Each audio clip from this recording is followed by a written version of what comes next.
За нэгдүгээр өдөр шинэ 7 хоног эхэлж байна. Тэгээд би гоё кофегаа бэлдээд аав чиртээ ойр солонгос хоол гэртээ хийж идээгүй мэн. Тэгээд дэлгүүрээс хамах панчаан эдгээр авах чинь.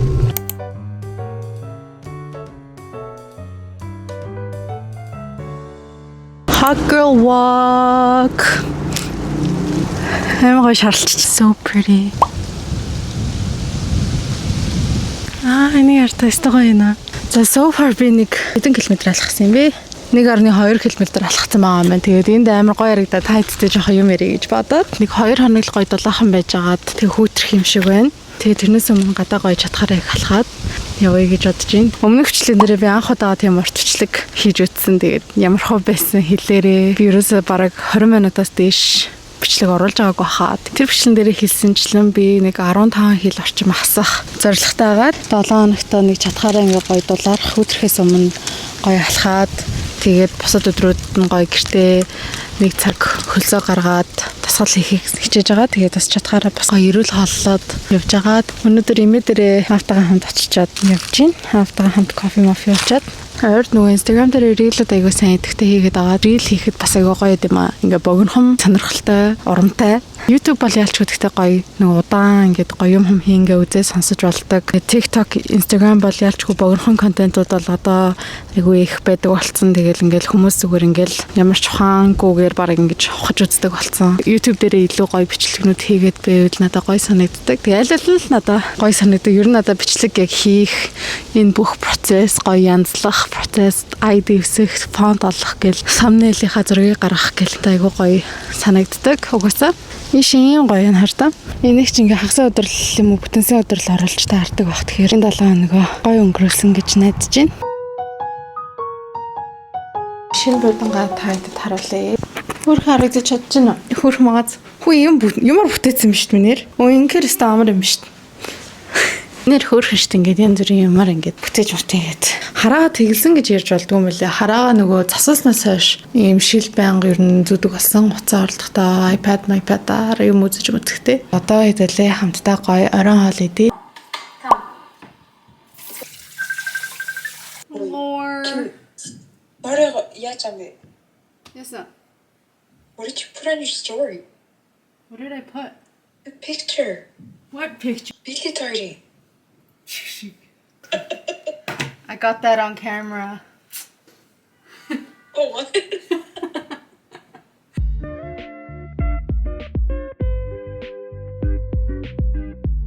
Нөгөө буцааж барих талаар ярьсан чинь нөгөө ямар ч буцаалтгүй.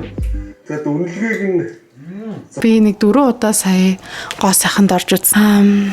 Зүгээр л энэ би ер нь нэг тийм гоо сайханд ороод идэг хүн биш л дээ. Гоо сайханд орсон чинь айгүй жижигхэн батгнуудыг ийм болтол нь шахаад тэгээд айгүй амар болсон. Тэгээд яг хоо идэхэл ахалтаа мэдээтэй том батга байгаа шиг ингэж амар шахах шаардлага байгаагүй шүү дээ. Тэгсэн чинь жоохон амар шахацсан. Тэгээд би тэрнээс нь болоод дахиж жоохон очмооргүй санагдаад байгаа.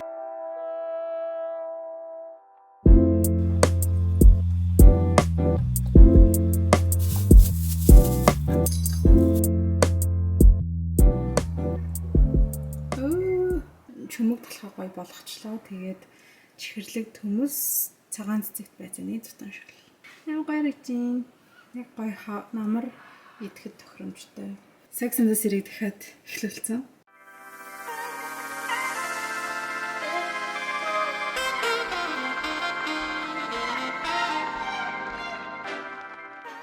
За одоо идэлээ. Гоё мэрнэ. Бүр нэлээд олон хуудас юм битсэн. Бичлэглэхээс өмнө бол хэлэхэд хүн болгон яг өөрийнхөө туулсан амьдралынхаа өнцгөр л юм ярьдаг. Би угаасаа мэргэжлийн хүн биш. Хайр дурлал, гэр бүл, хүн хүний ингээд амьдралын зам нь ингээд өөрөөдөг. Тийм болохоор энэ бичлэгийг үзээд авахын аваад гээхин гээгээд үзээрэй. За тэгээд ямар хүний өнцгөөс ярьж ийн вэ гэхээр түрүү жил бэр гуйлгасан, айлын хүргэн бэрүүд болцоосон, хамтдаа амьдраад бас хэдэн жил болсон. Тим хосын зүгээс ярьж байгаа. Ер нь бол энэ бичлэгийг магадгүй ингээд хүнтэй арай суугаагүй байгаа. Эсвэл дөнгөж үерхэж эхэлж байгаа хүмүүст арай илүү гоё тохирох юм болов уу гэж бодож байна. Ягаад гэвэл өөрөө ингээд олон хүүхэдтэй 20-30 жил амьдраагүй байж иж тийм зөвлөгөө өгөх хэмжээнд очиаг байгаа шүү дээ. Тийм болохоор өөрийнхөө хэмжээнд өгч чадах одоо зөвлөгөө гэх нь цаашаа зүгээр миний одоо ойлгож байгаа зүйлс гэх юм уу 100% төгс болоогүй байгаа. Угаасаа болохгүй. Тэгэл өрөөлж суралцаж явж байгаа. 10 ийм зөвлөмж болгож одоо буулгасан. Өнөөдөр энийгээ бичиж байхдаа бүр амар догтлоод ингээд бүр айгүй гоё юмнууд бичсэн юм шиг санагдаад байгаа. Нөхрөө сонгох сонголтыг айгүй тийм чухал даацтай сонголт гэдгийг айгүй багасаа мэдчихсэн гэх юм уу тийм хөнгөн шийдэх юм биш гэж юу нь бол боддог байсан. Яагаад гэвэл бидний сонгосон тань ижил бидний амьдралдаа сонгож болох ганц одоо гэр бүлийн гишүүн байдаг. Яагаад гэвэл бид нар аав ээжигаа сонгож төрөхгүй, бид нар хүүхдүүдээ сонгож төрүүлэхгүй. Яг л сонгож болох ганц гэр бүлийн жинхэнэ ингээд хамтдаа байх юм хүн бол эхнэр, нөхөр, хань ижил. Жохон бахаас ер нь бол аавч хоёр маань янз янзын хүмүүстэй үерхэж нөхөрлөж үзээд аль нь ингээд тохирохгүй юм байна, аль нь тохирох юм байна гэдгээ ингээд бас сайн мэдэж авчий гэд тиймэрхүү юмнууд айгүй сайн хэлж өгдөг гэсэн. Асууд ер нь бол айгүй олон амьдралын мөлчлөгүүдийг даван туулаад явдаг бах. Айгүй олон амьдралын гоё үеүүдийг, хэцүү үеүүдийг хамтдаа туулдаг, хамтдаа хүүхдүүдээ өсгөж хүмүүжүүлдэг.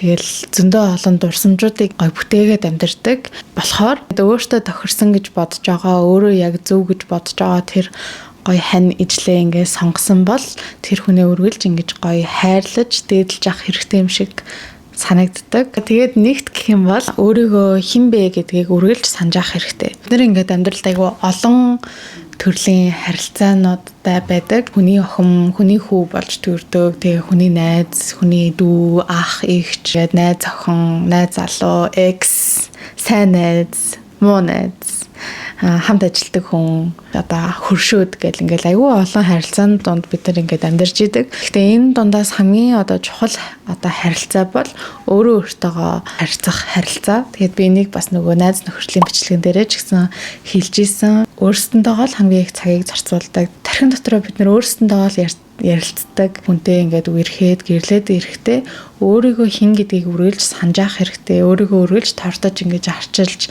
хайрлаж авах хэрэгтэй. Тэгэхгүй бол айгу амархан уусдаг. Амархан нөгөө хүндээ уусаад нөгөө хүнтэйгээ л бүх юмаа хийгээд дагаж явсаар хагаад өөрийгөө ингээд алддаг тий. Сонирхож байгаа зүйлс өөрийнхөө хобби, өөрийнхөө найз нөхөд, өөрсдийн хүрээлэл, хувийн орон зай гэдэг иймэрхүү юмнуудаа байнга чухалчилж явж авах хэрэгтэй байна гэж ойлгож байгаа. Өөрийнхөө одоо хүсэл зорилгыг үргэлж санаж авах хэрэгтэй. Өөрийгөө мэддэг, өөрийгөө таньсан, өөрийгөө хайрладаг, хүндэлдэг хүнийг хүн бас хайрлж хүндэлж чаддаг. Бас дөнгөж үерхчиж шууд суух гал ингээл хамт амьдрах гал ах хэрэггүй. Ингээд гоё үе болгоныг ингээ гоё мэдрэх хэрэгтэй байна. Хоёрт гэвэл амьдрал дээр ч тэр харилцаанууд дээр ч тэр ингээд тэнцвэртэй байдал ер нь айгүй чухал юм байна. Эрүүл харилцаа ч гэсэн яг тэнцвэртэй байдал дээр айгүй гоё тогтдсон юм шиг хүнд ингээд дурлахаараа айгүй итгэдэг.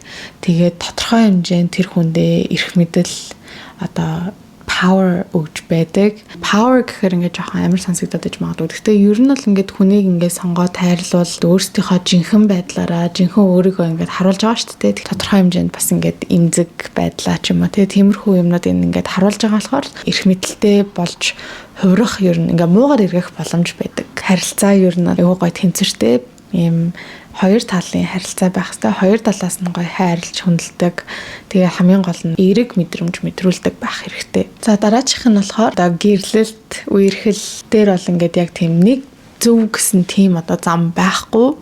Яагаад гэвэл бид нэр өөрсдийн гэсэн хүмүүжлтэй, өөрсдийн гэсэн үзэл бодолтой, хүсэл сонирхолтой. Миний сонирхож байгаа төрлийн залууг одоо үзэж байгаа хүн болгон сонирхгүй шүү дээ. Бүгдээрээ айгүй өөр хүмүүс болохоор яг ийм л үерхэл, ийм л гэрлэлт зөв гэсэн юм байхгүй. Хамтдаа байхаар шийдсэн хоёр хүнд юу зөв санагдчихээн тэр нь л ингээд зөв байдаг. Хүн болгоны үерхэл харилцаанууд ингээд өөр ч гэсэн хамгийн чухал ингээд суур үндэс нь юу вэ гэхээр хайр, хүндлэл, тэгээд итгэл. За одоо дөрөвт юу ярих вэ гэхээр ер нь л ямар ч харилцаанд маргаан, хэрүүл, асуудал бол угаасаа гарч ирдэг. Хэрүүл маргаан асуудлууд ер нь бол энгийн зүйл. Гэхдээ энтэй яаж нүүр тулж ийн, яаж хамтдаа даван тулж ийн гэдэг нь амар чухал. Заримдаа бид нэр хүнд дурлахаараа өөртөө дутагдж байгаа зүйлс тэр хүнд байгаа болохоор ингэж татагдах тохиолдлууд байт юм байна л да. Тэгвэл яг ингэж хэрүүл маргаан болонгууд өөртөө адилхан биш гэд ингэж бухимддаг тохиолдлууд бас айгүй их гард юм байна. Тэр ямар нэгэн зүйл болоход нэг бол ингээд боддог, эсвэл мэдэрдэг, эсвэл шууд ингээд үйлдэл гаргадаг гэдэг юм байна. Энэ гурав нь ингээд хоорондоо зөршөхөөр бид нар маргалддаг гинэ. Энэ хэрүүлийн хэсэг бол яг энэ номноос ер нь бол уншаад ойлгосон юмнууд. Тэгээд аюу санал нийлж исэн болохоор энэ бичлэгтээ оруулъя гэж бодсон. Тэгээд энэ ингээ хүн болгоны хувьд янз. Тэгээд яг хэрүүл маргааны үед энэ нь ингээ зөрхөөр хоорондоо ингээд ойлголцолт хүрч чаддаггүй гинэ. Тийм болохоор бид нэр ингээд нөгөө хүнийхээ оронд өөрийгөө тавьж үзээд ягаад ийм мэдрэмж мэдрээд байгаа юм бол гэдэг мэдрэмжийг ойлгол ер нь бол илүү тийм амархан эвлэрж болдог гинэ. Хэрүүл маргаан болонгууд бид нэр өөрийгөө зөв гэдгийг логикоор ингээд тайлбарлах гэж оролддог гинэ. Би ингээд ингэсэн болохоор би зөв. Харин чи ингэсэн болохоор чи буруу гэдэг, чи ийм, чи тийм гэдэг юмнууд хэлэхээсээ илүү одоо өөрийнхөө мэдэрч байгаа мэдрэмжүүдийг илүү тайлбарлаж хэлвэл илүү одоо эвтэйхэн байд юм байна. Чи ийм хүн, чи тийм хүн гэж шууд ингэж хэлж болохгүй. Чи намайг ингэж дээ, чи ингэж ингэнгүүт шууд нөгөө хүн чинь өөрийгөө өмөрөхөд байдаг. Тийм болохоор нөгөө хүнээ буруу, өөрийгөө зөв гэж харах нь айгүй одоо энгийн зүйл гэнэ. Хүний угаасаа л тийм гаргадаг зан. Яагаад ингэдэг вэ гэсэн чинь ямар нэг юмд өөрийгөө буруу гэж мэдрэх нь гимшилт ч юм уу, эсвэл гонх ч юм уу, одоо хүнээр шүүмжлэгдэж байгаа мэдрэмж ч юм уу. Тэгээ энэ мэдрэмжүүдийг бид нэр цаанаас ингээ хүн болохоор энэ мэдрэмжүүдээ мэдрэхгүй тулд нөгөө хүнээ буруу гэдгийг ингэж цаанаасаа л тэгээд өгдөг гинэ. Цаанаасаа л ингээл өөрсдийнхөө зөв гэдгийг батлах гал хоорондоо ингээл хэрүүл маргаан хийдэг юм байна. Одоо байнга өөрийгөө зөв гэж бодоол ингээл өөрийгөө өмөөрөөл өөрийгөө ингээл яагаад яваадах юм бол хизээч юу нь бол асуудлаасаа ангиж ярихгүй тухайн үедээ зүгээр басан ч ингээл тэр нь ингээл хоримтлагцаар байгаа л нэлээд том асуудал болд юм байна. You can be right or you can be married, but you cannot be both гэдэг юм үг байсан. Тэгээ энэ одоо амар инээдтэй санагдсан. Нэг бол ингээд зөв юм хэлээд ээж болно. Эсвэл хүн гэрэлтсэн суусан юм тийм харилцаа албатай байж болно. Гэхдээ аль нь байж болохгүй гэхэд энэ нь яг надад таалагдсан бэ гэхээр угаасаа л ингээд хэрүүл маргаан ч хоёр талтай зүйл 100% нэг хүний буруу гэж байхгүй. Хэрвээ байвал тэр чинь бас ингээд өөр асуудал штэ. Энд чинь төвчж болохгүй асуудал болчихж байгаа юм шиг тий. Хайртай хүнийхээ юу мэдэрч байгааг мэдрэх гэж оролдоо тэр хүнийгээ зөвөө гэд би биндээ буул тавьж өгөх юм бол болт юм байна. Уншаад ойлгоод энийг ч гэсэн сонсоод шууд дараагийн хэрүүл дээрээ тэгнэ гэвэл бас хэцүү шүү дээ. Ингээд хамтдаа урагшлаад хамтдаа ингээд энийгээ даван тулах ганц л зам нь тэр зам гинэ. Тийм хамт амьдраад ингээд хэдэн жил болоход ингээд хэрүүл маргаан бололгүй л яах вэ?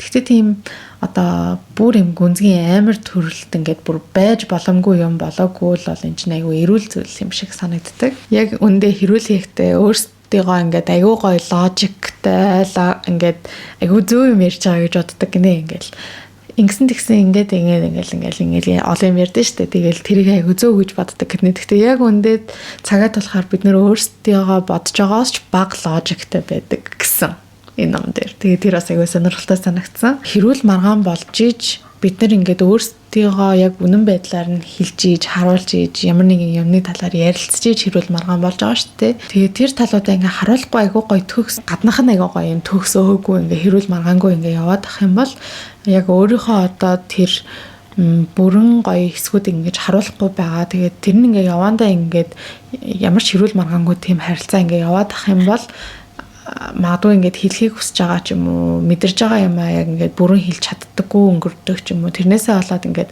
гаднаа айгуу гоё ингээд 50 гэр бүл 50 гэр юм шиг мөртлөө дотроо ингээд айгуу ганцаарцсан айгуу их юм ингэж дотроо бодсон тестэн тийм болох магадлал бас байдаг гинэ. Юу ярьж байгаа юм бэ? Нөгөө хүнтэй амьдраад сурсан зүйлсээ ярьж байна.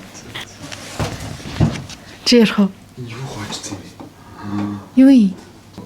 Жинжирний шүүс хоцсон биш. Чи өөрөө надад яг унгаац. Тэр. Би бас надад нэг ч унгаасан ч гэж магадгүй юм байна. Тав дахь зүйл нь болохоор хувийн орон зай бол маш эрүүл. Бие биендээ тэр хувийн орон зайгийн сайн өгж явах хэрэгтэй. Тэгжиж бас ингээд илүү гоё энерги нь гоё цэнэглэгдээд хамтдаа илүү гоё байх боломжтой. Ганцаараа байх хугацаа ч юм уу, найзуудтайгаа байх хугацаа ч юм уу, ажлаа яг хоббигоо ингээд хийх тийм цаг хугацаа хайртай хүндээ өгөх хэрэгтэй. Өөртөө бас хамгийн гол нь өгөх хэрэгтэй. 6 дахь юм нь болохоор тэр хүнийхээ жинхэнэ төрхийг нь харна. дөнгөж үерхэж байгаа, болцож байгаа, харьцаж байгаа үед бол ингээд бид нэр хамгийн ингээд гоё дээрээ бас ингээд бид нар ингээд худлаа байгаад байгаа биш. Зүгээр ингээд аль болох ингээд гоё харагдаад, гоё ааштай ингээд явдсан шүү дээ. Тэгэл яг ингээд нэг гэрт орж ирээд хамтдаа амьдраад эхлэхээр бид нар ингээд өөрсдийнхөө нөгөө нэг шууд харуулад байдаггүй тэр одоо чанаруудаа харуулдаг ингээд өглөөс ирээд ингээд муухай ааштай бол өглөөс ирээд муухай ааштай байдлаа харуулна. Энэгээр бас юу гэж хэлэх гээд байна гэхээр хүнтэй суухаасаа өмнө хүнтэй ингээд яг урт хугацаанд ингээд заа чи миний хүн юм байна гэж сонгохоосоо өмнө заавал хамт амьдарч үзэх хэрэгтэй. Хэрвээ ингээд хүнтэй суугаагүй эсвэл үргэж байгаа бол хүнтэй суухаасаа өмнө заавал ингээд хамтдаа яг амьдраад үз, хамтдаа хэрэлдээд үз. Ингээд тэг яг энэ хүн яг жинхнээсээ хийн, муухай ажиллахаараа хийн, одоо арх ухаараа ямар зан ааштай, бүр ингээд хамаг уур нь хүрдсэн байхаараа ямар зан ааштай ингээд бүгдийг ингээд амар гоё мэдрээд харах хэрэгтэй. Японд ингээд байхдаа би билигийн гэрлөө ингээд ороод харж исэн байхгүй тэгсэн чинь айгуу гоё цэвэрхэн байсан. Тэгээд хэрвээ одоо би ингээд өөрийгөө мэдж байгаа штэ би айгуу цэвэрхэн ингээд нямба. Тэгэд миний ингээд хам суусан хүн тийм биш ингээд замбраагүй ингээ бүр юм заваан байсан бол би сууж чадахгүй байхгүй юу. Миний чинь ийм амьдралын амар том юм шийдвэр юм чинь жоохон бас ийм өндөр стандарттай өөрийгөө ингээд хайрлаад ингээд яг өөрийнхөө хүсэж байгаа хүнтэй л уулзах хэрэгтэй шүү дээ. Бид нар ганц л амьдрын бас муу юм бодоод амар хаширлаад авах хэрэггүй. Одоо би бол жишээ нь айгүй хашир хүн байхгүй юу. Муу юм болчих магадгүй, энэ хүн ингэчих магадгүй гэл ингээд муу юм бодоод авахгүй. Ямар ч гэсэн тухайн үед зөв санагдаж байгаа юм аа л хийхэд бид нар ингээд зөв ингээд чиглэл руугаа явж идэг баг. Хамт амьдарч ижил тэрийг ингээд мэднэ. Шууд ингээд амьдрал руу яарад авах хэрэггүй юм шиг санагддаг. Энэ чинь тийм амархан, тийм хөнгөн гаргаад авах шийдвэр биш юм шиг санагддаг. За ингэж хэлэхдээ гэхдээ би хүнтэй амьдрахаас өмнө хүүхдтэй болцсон тийм одоо гэр бүлүүд рүү ямар ч гэсэн тийм сөрөг юм наа чин буруу гэж хэлэх гээгүй шүү. Яг үнэндээ ингээд яг чин сэтгэлээсээ бол би хизээж хүнийг тэгэж шүүмжлэхгүй. Аль болох ууг нь бол ингээд хамтдаа ингээд хүүхдтэй болохоосоо ч юм уу суухаасаа өмнө хамтдаа ингээд амьдраад үзчихвэл бас тодорхой хэмжээнд ингээд гой хөнгөвчлөөд өгөх юм бол зөв буруугийн танхаас гадна ингээд хамтдаа ингээд хойлохнаа байх хугацаа байдаг ч юм уу тийм ямар нэгэн замыг зөв буруу гэхгүй. Гэхдээ ер нь л урт хугацаанд хамтаа гэж шийдсэн бол аль болох чадхаараа хойлохнаа хамт байх хугацаагаа сайн аваад тэгээ хамтдаа гоё амьдарч үзээд тэг хэрэгтэй юм байна. Долоод болохоор хайртай хүнтэйгээ ингээд нэг баг гэдгээ үргэлж санаж авах хэрэгтэй. Нэг юм уншижсэн чинь бас айгүй хөөрхөн юм нэг юм байсан. Sonder гэдэг үг. Тэгээд энэ Sonder гэдэг үг болохоор хүн болгон айгүй тийм комплекс гүнзгий тийм одоо амьдралтай ингээд бодол санал бид нар нэг хүнийг ингээд 100% мэдэх ямар ч боломж байхгүй. Тэр нь бас айгүй гоё. Таниалах боломжтой, бие биенийгаа ингээд таниал мэдээл байх боломжтой. Тэгээд тэр нь бас айгүй гоё мэдрэмж юм байна. Яагаад гэвэл жишээ нь бид нар ээжигээ сайн мэдж байгаа юм шиг хэрнээ яг ингээд жоохноос нь ахуулаад ингээд өөрийнх нь бодолд өөрийнх нь тархин дотор байгаагүй болохоор ингээд 100% мэдэх ямар ч боломжгүй. Тэгээд энэ үгийг мэдээд амар хөөрхөн санагдсан. Ганцаараа байдаг. Тэ ер нь ихэнх тохиолдолд бид нар ганцаараа байдаг.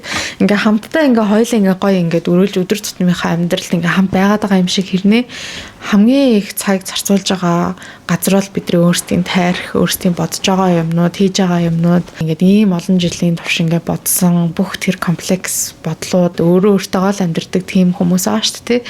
Тийм болохоор бидний ингээд амьдралыг гэрчлэх, хажуунаас харах, хажуунаас дэмжих тийм хүн байна гэдэг нь айгүй гоё юм байна. Хайртай хүнтэйгээ нэг баг гэдгийг санах, ингээд амьдралыг чинь ингээд гэрчлээд яваад хамт ингээд амьдраад эхлэхээр ингээд гэрийн ажил, хоол хийх, санхүү мөнгө гэл ингээд бас харилцаа бас арай гүнзгийрээд явд юм байна. Би биентэйгээ ингээд гоё баг болж амьдрт юм байна. 8-д болохоор жижиг юм халамж айгуу чухал байдаг. Жижиг үйлдэлүүд, жижиг халамжилж байгаагаа илэрхийлэх үйлдэлүүд айгуу чухал байд юм байна. Хүнийг 100% таних ямар ч боломжгүй болохоор бид нарт сурах, тэр хүний талаар мэдэж сурах одоо юмнууд айгүй их байдаг. Амьдрал ингээ үргэлжлэх тусам л тэр нь ихсээд байх болохоор за энэ угаасаа л миний ингээд ихнэр миний нөхөр энэ угаасаа л байж идэг гэд анх дурлж исэн шалтгаануудаа амьдралын ингээд хэцүү болж байгаа зүйлс ч юм уу тиймэрхүү юмнуудаасаа болоод битгий мартаарай. Тийм юм ингээ мартаа жижиг сажиг юмнуудаа мартаад эхлэхээр л харилцаанууд айгүй хурж эхэлдэм болов уу гэж би зүгээр анзаарсан. Хамт амьдраад эхлэхээр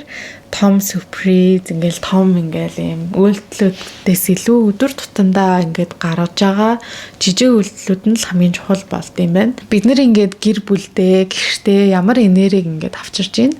Тэр яг гэр бүлийн одоо гэрийн энергинд аягүй нөлөөлдөг юм байна. Аз жаргалтай гэр эрүүл гэр бол амар тайван гэх юм уу? Тохгүй байдал мэдрүүлдэггүй өөрийнхоороо хүснээрээ байх ёстой. Хүн болгон л гэр амтай байдаг байх. Тийм болохоор гэрээ хайлуулах ингээд гоё энергитэй, тайван байхын тулд аль аль нь тийм одоо зөв харилцаа байж ижил ер нь гэр тийм байх юм байлээ дээ. Ер нь тэгээд хоорондоо жоохон хэцүү харилцаатаа таарч тохирдоггүй эсвэл одоо асуудлуудаа ярилцдаггүй, эрүүлэр шийдвэрлэдэггүй бол гэрийн энерги угаасаа л нэг юм тохгүй ингээд өөрийнхоороо байж чаддаггүй байх. За 10 тал хайр бол өдөр болгон хийж байгаа сонголт. Өдөр болгон бид нар хайрыг сонгох ёстой. Би тэгтээ угаасаа айгу романтик хүн баггүй юу? Амьдралыг айгу гоё romanticize хийж амьдрдаг хүн баггүй юу? Зарим одоо поинтудаас нь харагдсан баг. Хайр айгу гоё мэдрэмж, хүнийг хайрлаад, хүнд ингээ хайрлагдаад тэр мэдрэмж бол ингээд бидний айгу гоё амьдралын бас хутга учруудын нэг байх лээ. Зарим өдрүүдэд мэдээж хэцүү, зарим өдрүүдэд уур хүрэн, гомдно гэл янз янзын юмнууд л байгаа. Гэтэ эцээцэд ингээд хайр бол хамгийн гоё чухал тийм мэдрэмж. Одоохондоо л одоо бит хоёр ийм хамт амьдраад хэдэн жил болсон. Ингээд удахгүй хурмаа игээд хүүхд мөхтэй болоод иймэрхүү ингээд амьдралын үе мөчүүд дээр ингээд амьдралын ингээд уюудыг даваад явах залуухан хос байна. Энэ бичлэгийг далимдуулаад бас хэлэх юм нь өөрийнхөө туулсан амьдралаар хүүхдтэй болоод угаасаа шал өөр болно. Хоёрын харилцаа шал өөр болно. Угаасаа шал өөр юм хэцүү болно гэдэг тийм өгнүүдийг бити залуу хосуудад хэлж агаарай. Надад бол ингээд тийм үг сонсох айгу онцгүй санагддаг. Яг одоо би тэр үе дээрээ биш вэ? Ингээд бит хоёр хүүхдтэй болоод тэр ингээд хэцүү зүйлсүүдийг ч юм уу, гоё зүйлсүүдийг ч юм уу мэдрээгүй байна. За одоо ингэж л эдийн, одоо ингээ гоё романтик л эдийн. Нэг ч гэсэн хос ингээд гоё аз жаргалтай, тайван, би бинийгаа ойлгодог, би бинийгаа зүгээ сонгоцсон байхад нь битээ тийм үг хэлж ингэж жоохон одоо сэтгэлийн унгааж байгаараа. Гэхдээ яг би тиймэрхүү өгнүүд сонсоод ер нь бол таалдаггүй юм. Бид хоёр хоёлаа ер нь тийм үг сонсох айгуу дурггүй. Бид хоёр хоёлаа айгуу романтик. Тэгээд хамтдаа ингээд гоё хичээхийг хүсэж байгаа. Тэгээд ингээд хүүхдтэй болоод нэг хэсэгтээ хэцүү байвал хэцүү л энэ үсттэй. Тэгээд хамтдаа ингээд ямар ч гэсэн хичээх тэр хүсэл зориг байвал ингээд болно гэж боддог. Амьдрсан туулсан юмнуусаа болоод бусдын одоо өөрсдийн гэсэн тэр шал өөр юм ертөнцтэй өөр хайр дурлалтай, өөр харилцаатай тийм харилцаанд инг тэг гэж хэлж ерөөсөө болохгүй юм байлаа. Тэгээд би ч гэсэн тиймэрхүү өнцгүүдийг нэг дурдсангүй. Ер нь бол ингээд өөртөө зөв гэж санагдсан нэг 10 юмудаа булгалаа. Тэгээд ойрт бас нэг иймэрхүү ингээд жоохон daily vlog-уудын ганц 2 дүрсүүдийн дараа ингээд жоохон podcast магаар ингээд хамтдаа гоё яриа хийсэн бичлэг хийхээр та нарт ямар санагдаж байна. Тэгээд бас миний одоо сая дурдсан 10 юмнуудаас алиндаа санал нийлж байна, алиндаа санал нийлэхгүй байна. Ер нь хүнтэй суугаагүй байгаа бол бас ямар хүнтэй суумаар байна. Ер нь ирээдүйн ингээд ийм хайр дурлалын харилцаа ямар байгаасаа гэж хүсэж байна. Комментаар гоё manifest хийж байгаа юм шиг гоё бичээрэй. Яа тэгээд би 40,000 subscribers хүрсэн. 40,000 хүн гэдэг чинь амар хүн штэ. Миний бичлэгийг үзэж байгаа бараг ингээд тал шахуу хувь нь subscribe дараагүй юм байна. Тийм болохоор subscribe дараарай. Тэгээд comment гоё бичээрэй. Лайклаарай. Хүмүүстэй гоё хуваалцаарай. Өмнөх бичлэгэн дээрээс дурдж ирсэн штэ. Би бичлэгнүүд айгуу гоё төлөвлөх дуртай гэдэг. Тэгээд яг ингээд төлөвлөөд гоё өөрийнхөө бичсэн юмнуудыг гоё зэгцтэйгээр ингээд хүргэх нь одоо бүр айгуу гоё төгөхгүй. Тэгээд айгуу гоёлаа. Бас зарим юмнуудыг орхигдуулсан байж магадгүй. Энэ чинь бас айгу том сэдв болохоор. За тэгээд бичлэг үзсэнд баярлалаа. Тэгээд суугаад ярихаар бас ямар нэг гоё тухтай байсан бах надад л ингээ ярих айгу гоё тухтай байлаа. Ингээ буудан руугаа бүр шигдээд. Пүлт ихтэй мэдээ алдчихжээ.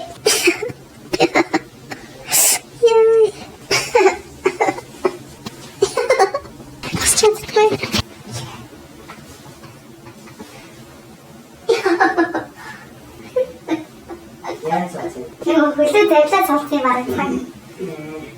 Love you.